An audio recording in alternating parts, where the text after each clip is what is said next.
Sabe aquela sensação de assinar um contrato e logo depois pensar: será que tem como voltar atrás?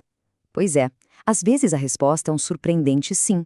Hoje a gente vai mergulhar nas duas principais razões que podem fazer um negócio jurídico dar errado desde o começo: a nulidade e a anulabilidade. Pois bem, essa pergunta é o ponto de partida de tudo.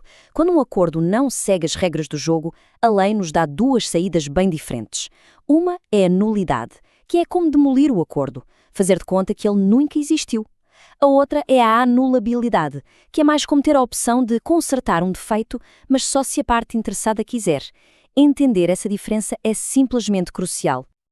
Então, o nosso roteiro é bem direto. Primeiro, vamos ver o que faz o negócio ser perfeito. Depois, vamos conhecer os dois tipos de defeitos: aquele que não tem cura e aquele que tem conserto. Aí, a gente coloca os dois frente a frente para comparar e, por fim, vê o que acontece quando o negócio é invalidado. Vamos nessa?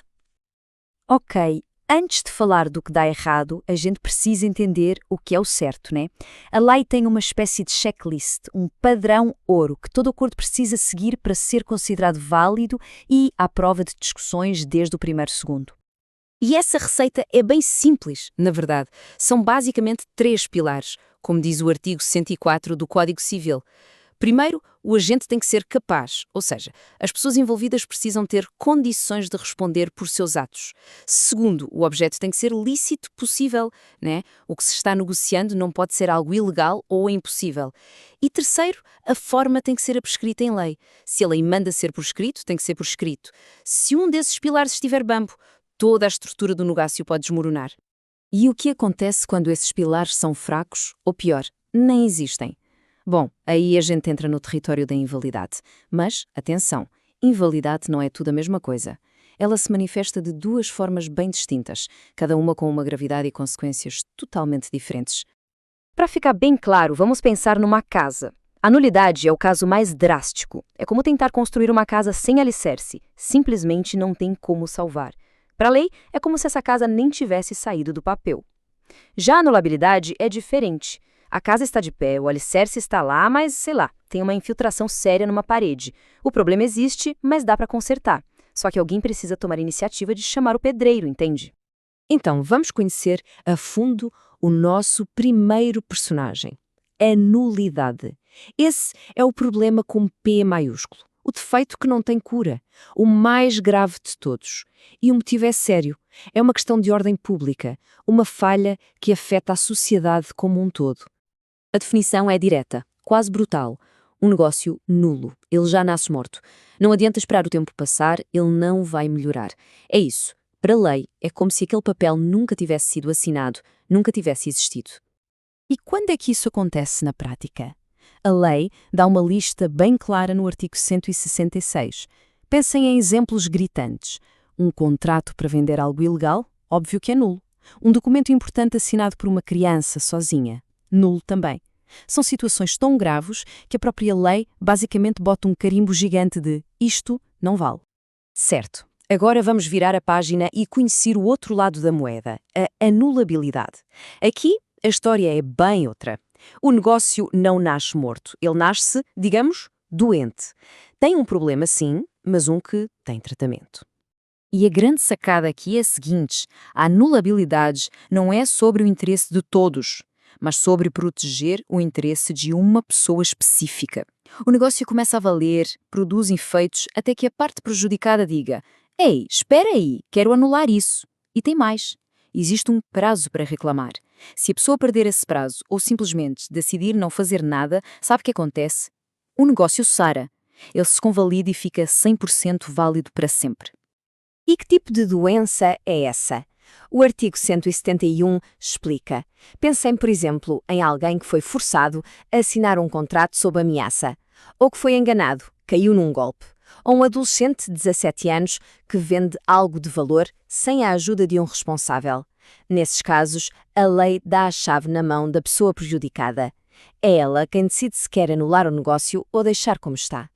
Beleza, já conhecemos os dois personagens. Agora é a hora da verdade. Vamos colocar os dois lado a lado, para um confronto direto.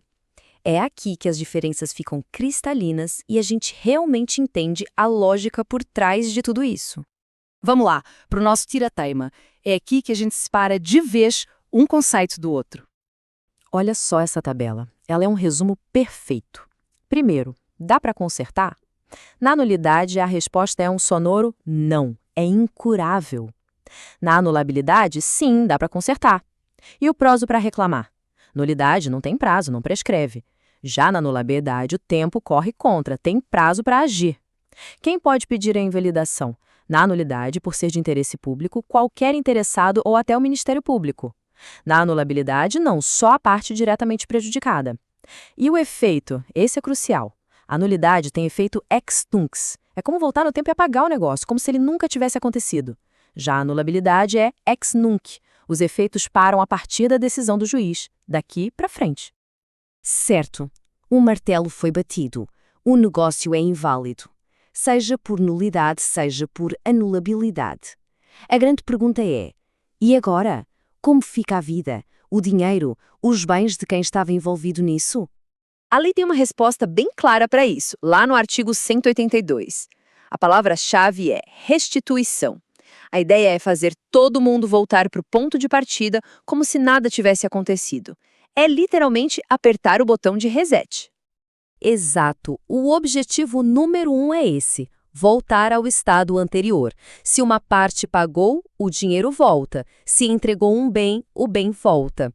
E se não der para devolver exatamente a mesma coisa? Aí a pessoa é indenizada com o valor equivalente. O importante é que ninguém saia no prejuízo por causa de um negócio que foi desfeito. Mas a lei não é só um trator que passa por cima de tudo. Ela é mais cirúrgica. Pensem comigo. E se o problema for só uma cláusula pequena num contrato de 100 páginas? Precisa mesmo jogar tudo fora por causa disso?